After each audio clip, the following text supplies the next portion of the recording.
In Winnipeg, as in probably most of North America, the generation of barbers still thrives. There's still many of them around. But this probably is the last generation.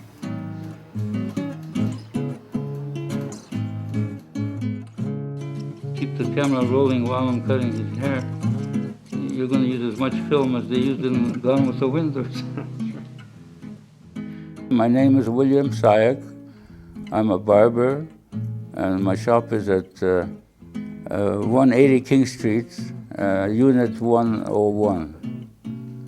I was born March the 16th, 1919. I was born in Winnipeg, as a matter of fact, on King Street, this very street, the King and Dufferin.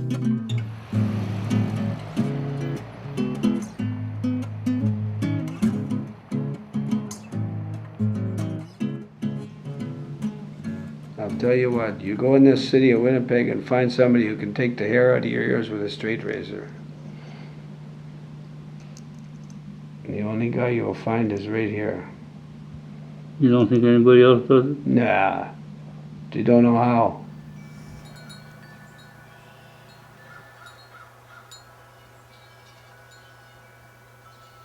The barber will listen to you, he will talk to you, he will let you fall asleep in the chair.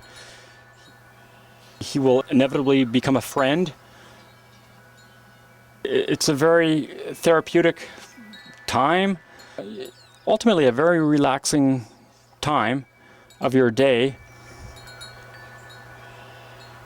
You know, I'd never had a shave from a barber before. I'd never had a head massage. I'd never had a towel, you know, a hot towel wrapped around my face. And I'd never really gotten into how comforting this is. And this is a pretty guy experience, the barber thing. See, with Bill, everybody gets special treatment. It doesn't matter if all them chairs are full of customers. When he's working on somebody, he just works, and the rest have to wait, because he don't rush for nobody. He gives everybody the same treatment. Right, Bill? Right. That's the way it should be. The first time I got a haircut from him, it's sort of like finding a good mechanic. You just say to yourself, wow, this guy knows how to cut hair. It's amazing. And I thought, well, that's it. I've found my barber. And it was in Chinatown. It was in a really interesting part of the city. So that part of the experience became going to his barber shop. Well, my father had a barber shop at 215 Logan Avenue, and he taught me to cut hair in his shop. There was an unemployed men's association on the third floor of the building, and when my father had me put aside free haircuts, and I used to cut these guys' hair, and that's how I learned. And then, of course, my father tutored me to how to do it and why and so on. After a couple of years, I could cut hair, I wouldn't say as good as my father, but passable. Well, you know, like this is a natural haircut. It follows the customer's hairline.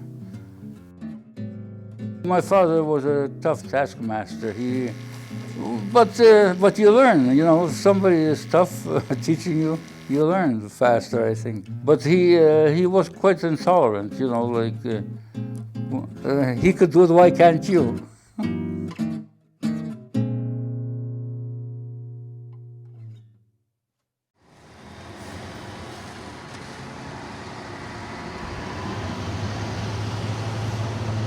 But I honestly wouldn't know the difference between a good haircut and a great one. So that wasn't my reason for sticking around. I mean, I got what I wanted, and but the reason I stuck around is because he's a really interesting man who's been in Winnipeg all his life and knows a lot about Winnipeg history, and he's a socialist as well. And I found that comforting somehow, to be able to sit down and know that most of the conversation we're likely to have would be between two kindred spirits, you know, people we could talk about things without having to explain ourselves.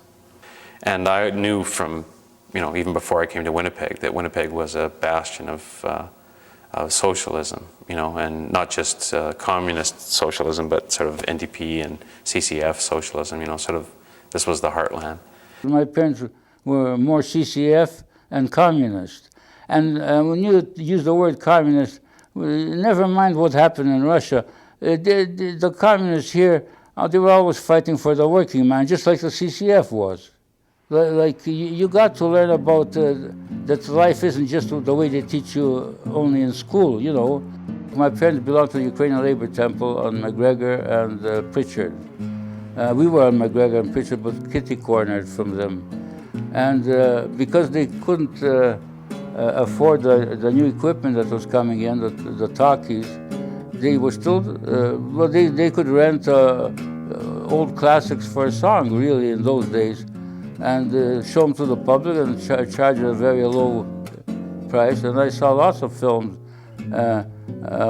Some of them, the most famous player in those days was Emil Jannings. I don't know if you heard of him, from Germany. Well, those are German films, but they weren't talkies, so it didn't matter where they were made.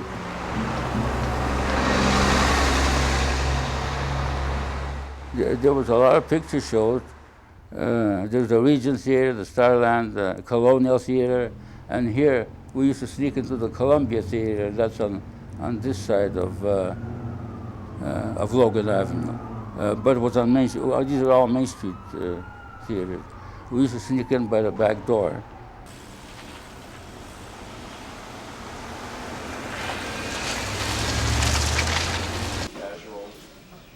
Well, barber shops were an obsession with Guy and Ian and myself. And there were all kinds of barbers that we tried over the years. Eventually, we discovered Bill, Bill the Barber. Not only is his store oozing with atmosphere, Bill knew everything there was to know about silent films and silent film stars. Well, actually, I didn't have to say anything. In fact, I wasn't allowed to say anything. All I did was cut Madden's hair. And we stretched it out for about almost a half hour. And by then the interview was over. This was a Saturday morning. Business was brisk. And the customers all seemed to cooperate because they liked to watch what was going on. So I didn't mind. It worked out well. And I gave him his haircut, and he got the chance to take this film.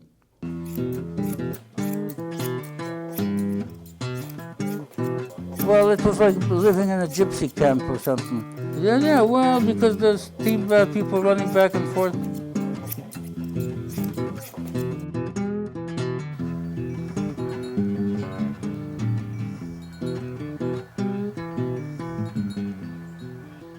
Well, Bill's shop was quite plain. It was very comfortable. There was a steam bath underneath in the basement. In fact, the stairs to the steam bath were part of the barber shop, and it was always hot in there. I had no idea that there was a steam bath below for quite a few years. My first introduction was quite a while after I'd been going there, and I saw in the mirror a rather large man clothed only in a towel walk behind me. You know, and he was obviously come out of some wet place because his hair was wet and everything, and I thought it was a little creepy. It was very hot in the summer, and I wondered about that. And I sort of had an idea that there was something going on down in those stairs, you know. You know, Bill's up there like shaving you, and there could have been like, who knows what's going on down there. You'd see these characters traipse up from the staircase, coming up, and they'd all make their way through the barber shop to go over to Wong's tailor shop where they'd pay their fee to get their towels and that, and they had to go right behind you as you sat in the chair and go down to the rooms downstairs. So occasionally you'd be sitting there reading, and you'd realize someone's looking at you, and you'd just look down the staircase, and there'd be somebody sort of peeking around looking at you. So you'd have some kind of golem down in the hole checking you out as you're reading the paper.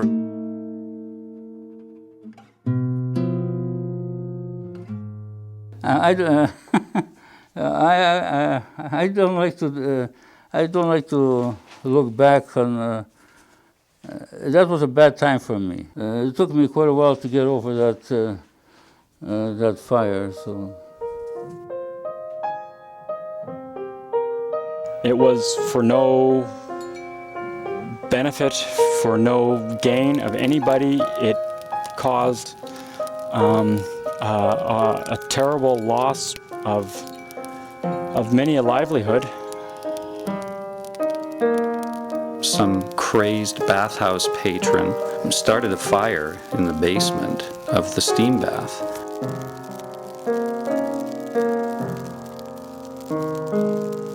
Fortunately, nobody was injured, but the building was damaged beyond repair and subsequently demolished.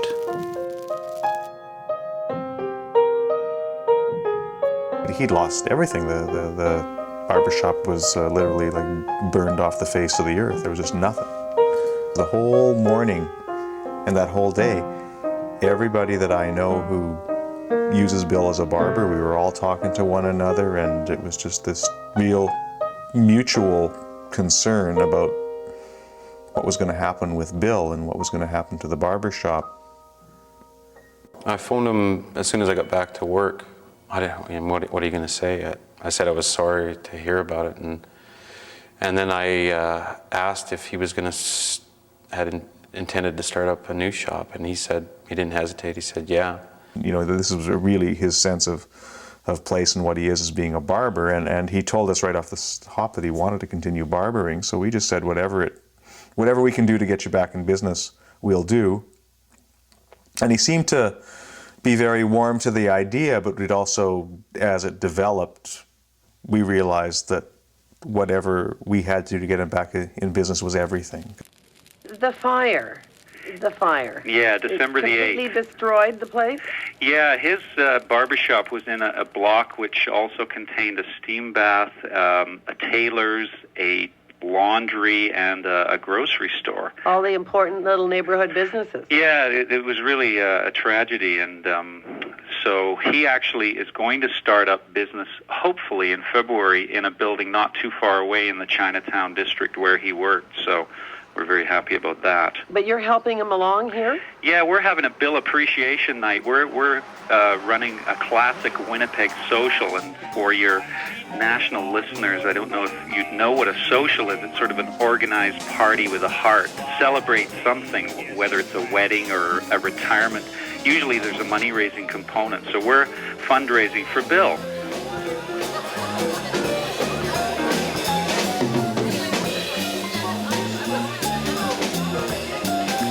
He left it to the last minute. He wasn't committed to showing up at this party. It was going to be a big thing for him to come to this party with 400 people attending in his honor. He did come, and his sister-in-law was most thrilled that he'd show up, and she said to me, well, you know, other than our daughter, his niece's wedding, this is the only other time that I can remember him coming out socially for anything. Stand up, please, Bill. This is the honor of Bill.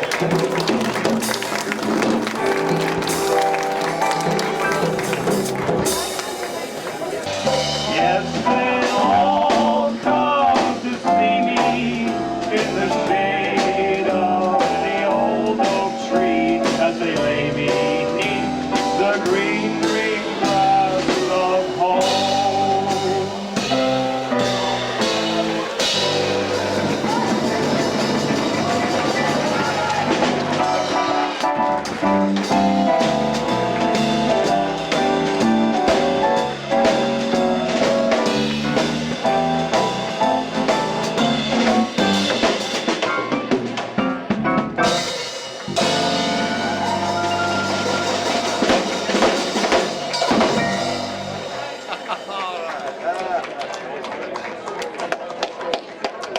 Hello? I don't have a teleprompter like Tim here has. But I want to thank all you wonderful people for honoring me by coming to this social. But thank you very much. And also I want to thank all sorts of people, Lewis, Gilman, Katz, that did so much for me. And then there's Brent Mitchell, there's quite a few that helped me. I can't remember them all. Anyway, thank you very much.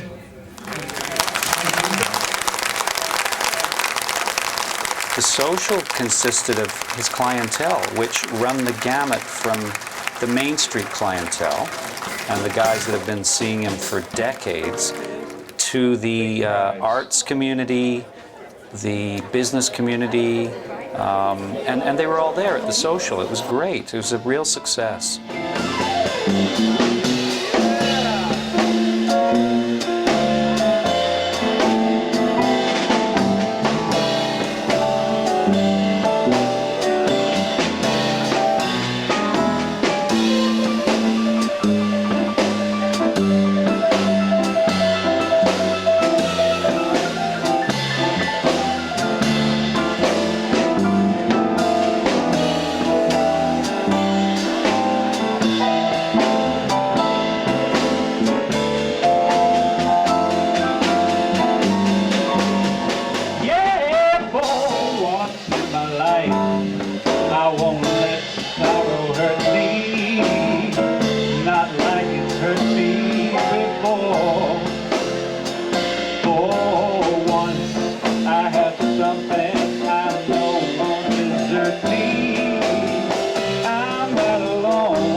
I'm at the barber shop scraping glue off the floor. And I think one of the things we wanted to do, I certainly looked at it as sort of a phoenix rising from the ashes, where we wanted to create something positive from this trauma, so that there was also that aspect of, at the time, arson was a real social problem in Winnipeg, and Bill was a victim of that. And what we were doing was saying, we're going to make it okay. We're going to try to revamp Bill's barbershop. That's sweat. They're all burning all the time. These eyes. That's actually one of my favorite songs. Yeah, but again, Beautiful soul song. And that's when I think I really got to know you well. You know, you never know a man better than when you strap on those knee pads and get down on all fours, huh?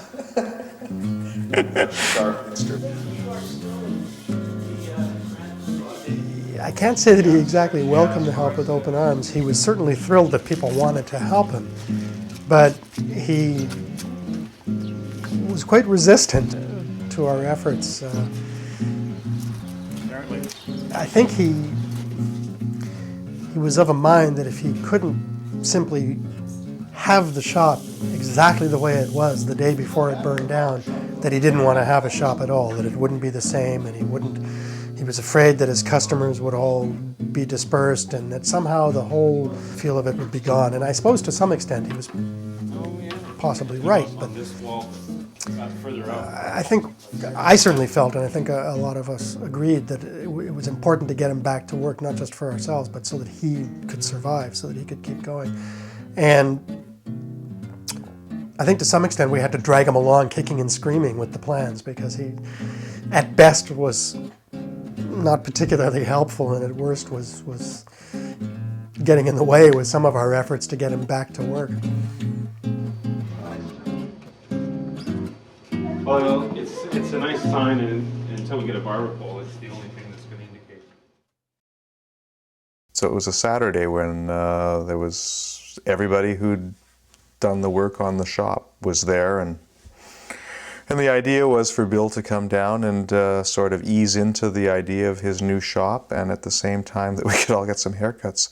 You want me to carry you through the threshold? I'm going to carry across the threshold and just walk in. He was uncomfortable that day, I noticed, and I don't know, there's a lot of good reasons why he might have been, but I'm not sure which is the actual reason. I mean, it's the first day in his new shop. He was not comfortable in any shop other than the old one. It was clear that he was still not comfortable outside of his old shop. After I did see You know, I'd had this phone picked out for him that sort of matched the decor, but it was blue. It was sort of bright, and he didn't like it because he said it wasn't manly enough. It's there, it's in the corner. And I had another rotary dial phone that I brought in that day. Oh yeah, it's a nice phone, so why hide it? And it was black. Bring it out, show it off. Well, I didn't know he wasn't kidding.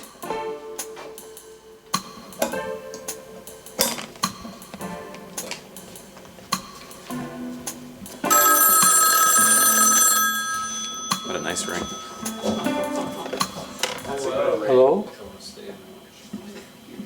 Well, you know, to me, you know how it is. For one thing, it's kind of cool in here. You know, I'm used to warm shop. And another thing, I gotta break in slowly. Yeah. Set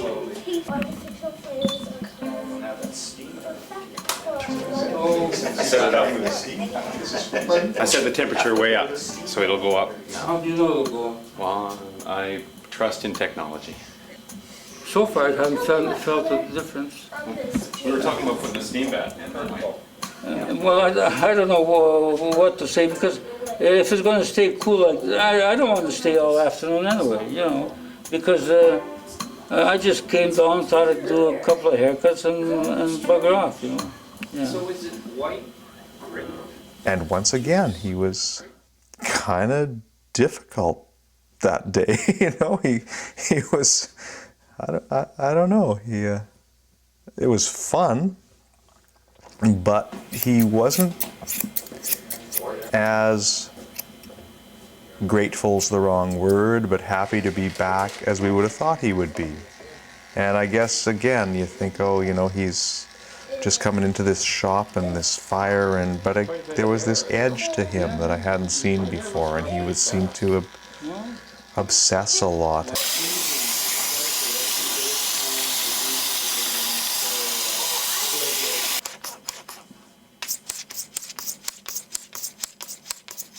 The idea always was to make something similar to what he had. So the style of furniture, for instance, wasn't hard, and I happened to know where some of that furniture was available.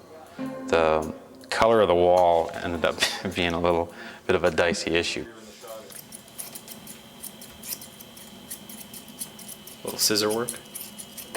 He agreed that yellow would be a good color, but both he and I had an idea that the yellow would be much more muted. I like it now, and I think it works fine, but it definitely was a shock. Perfect geometry once again. I guess it's been a long time now. It's been 2 weeks. I actually had to go up and see Bill in his own apartment until we got the shop set up, but I'm very happy. And what do you think of the new shop here? Well, I think we all worked hard and did a really good job, and hey, it's a barber shop.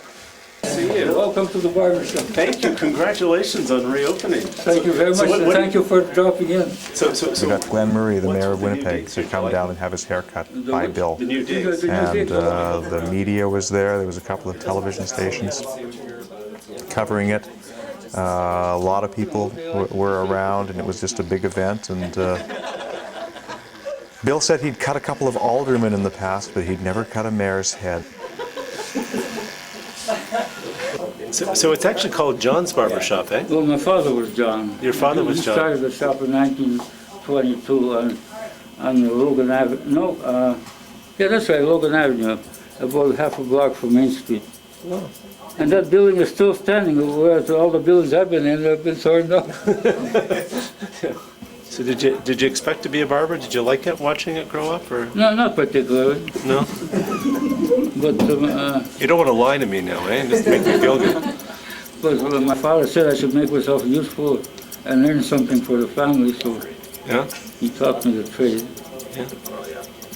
But I didn't like it for about 5-6 years. I'd rather be around gallivanting.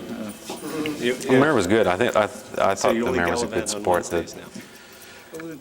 I used to support the mayor when he was running for city council. I even worked on his campaign at one time. But I was really upset with him up till that point, since before he became mayor, and afterwards that I thought he'd sort of cut a deal with the devil and become a fiscal conservative in order to get elected. And I don't know, maybe that's true. It's hard to tell, you know, you never know. Things get covered in the media and you're not sure if you're getting the whole story, the right story. But anyhow, I thought that day he really shone because he number one, he came down, he didn't have to. And he brought out a small gift for Bill, and he even agreed to get his hair cut, even though he knew he was going to get in trouble with his own stylist. And what I thought was quite amazing is that the Bill phenomenon took place there because his haircut was so fine. You could see the mayor just astonished and relaxed at the same time as to what a great haircut Bill had given him.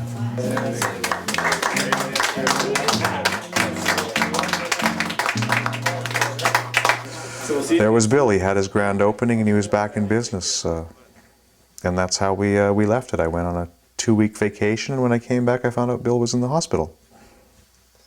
I got a call from Ian Hanford, and Ian told me how he had gone to the barber shop for 2 or 3 days straight hoping to get a haircut, and Bill never showed up. And he phoned Bill at his apartment and got no answers, so he figured where else could Bill be, so he started to phone the hospitals, and he found Bill at the Health Sciences Center. And he checked himself in. He told us that this isn't, you know, what did he say? He said, I told you guys I was depressed. I meant I was depressed. So he's in there to get some treatment, and he's very hopeful that it's going to be helpful. And I'm always the optimist with Bill. If he doesn't want to quit, you know, quit cutting hair and quit living. He just wants to make himself right. So he's in there, he's anxious to get out, and he's receiving treatment that he's convinced is going to help him, and he'll be back. So that's where he's at now as we speak on the 16th of April. He was really sure that he wanted the shop and everything, and then later on everything seemed to get fuzzy. I think it was all sinking in, you know, and I can understand that because you know, he's a bachelor. He's got his brother and his sister-in-law. Basically, not only his work life but his social life took place in the barbershop, and that was all gone.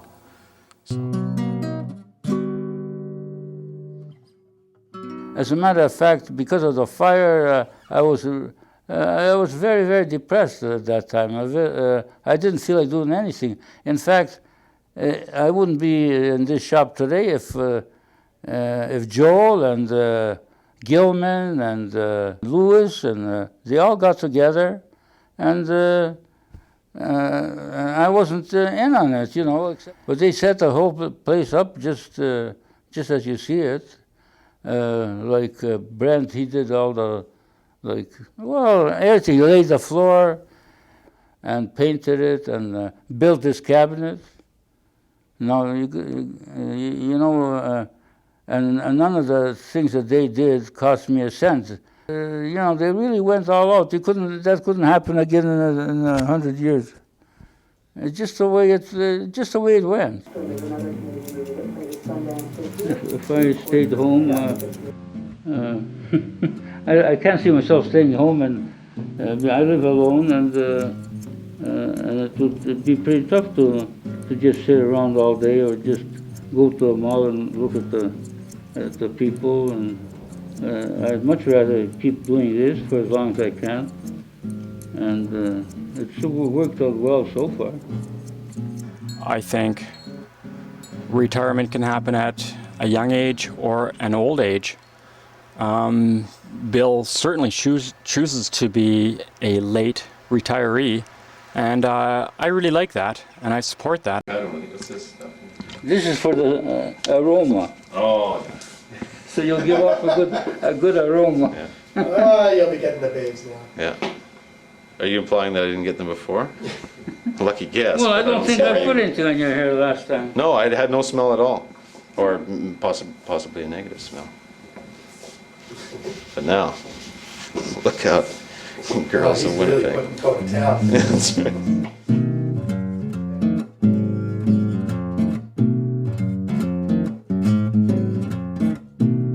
You know, you can still get these same haircuts. Wait, before you say that, yeah, finish your thought. Like you'll always. I expect you'll always be able to get the same style of haircut that Bill gives you. It's okay. I have a thought here. Yeah. Okay. Well, give your thought. You may still be able to get some of the same haircuts, but not with the same style, finesse, or technique. I mean, you know, it's because it's because of the time, the care, the execution, and also the ambiance in the conversation. But that's Bill, though, because Bill is an exceptional barber. Because you can go get a pretty bad haircut from some of these old guys, believe me.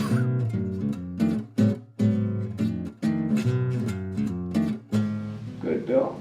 I'd like to put some powder to take the shine off. No But I know powder. you don't like powder. No powder. Boom.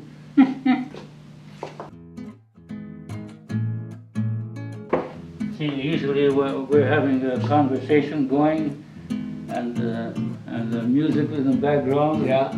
And we're talking about all sorts of things. We're talking about Main Street years ago when they had the farmers market, and you can get a full course meal for 35 cents. Even less than that. Yeah. Thank you, sir. You're not only a gentleman, but you're a scholar.